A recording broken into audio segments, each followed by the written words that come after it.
Every street hides a story. In the quiet countryside of Pendle, where rolling hills sink into mist and stone cottages crouch low against the wind, there is an old story that refuses to die. They still whisper about the Witch of Pendle Hill.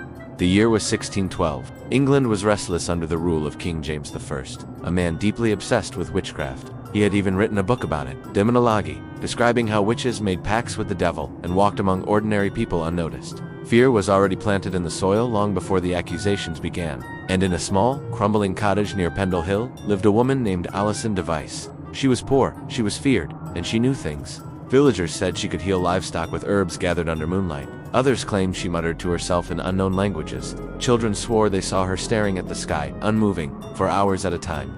But the moment everything changed was simple. One afternoon, Alison approached a traveling peddler on the road and asked for metal pins. He refused. Words were exchanged. Witnesses later said she muttered something under her breath. Moments after walking away, the peddler collapsed, paralyzed. The villagers didn't see coincidence. They saw proof. Alison was taken before a local magistrate. Under pressure, frightened and trembling, she confessed. But not just to cursing the peddler, she named others. Her own grandmother. What followed became one of the most famous witch trials in English history, the Pendle Witch Trials.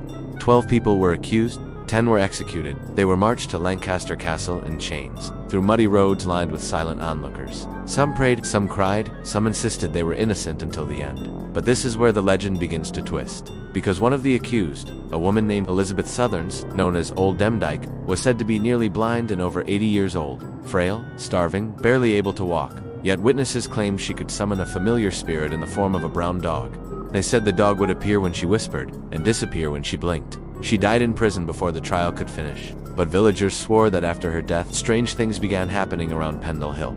Livestock were found drained of blood, and sometimes, when the fog rolled in, thick and heavy, a shadow of a woman could be seen standing on the hillside, watching.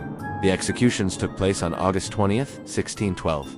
They were hanged in public, bodies swaying against the gray English sky. And the story should have ended there. But for over 4 centuries, the legend refused to stay buried.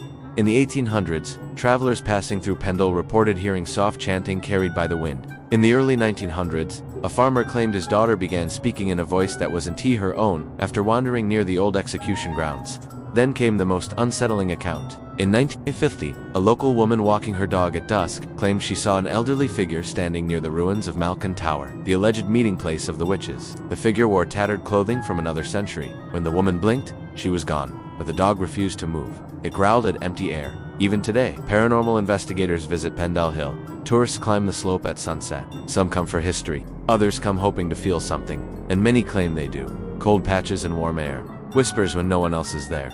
The sensation of being followed down narrow country lanes. Locals don't always like to talk about it, because in Pendle, the witch trials are not just history, they are a scar, and scars, remember. There are records, preserved carefully, detailing testimonies given by a 9-year-old girl named Jeanette Device, whose words helped convict her own family members. A child's testimony was enough to send them to the gallows. Years later, Jeanette herself was accused of witchcraft. History repeating itself. It makes you wonder, was it hysteria?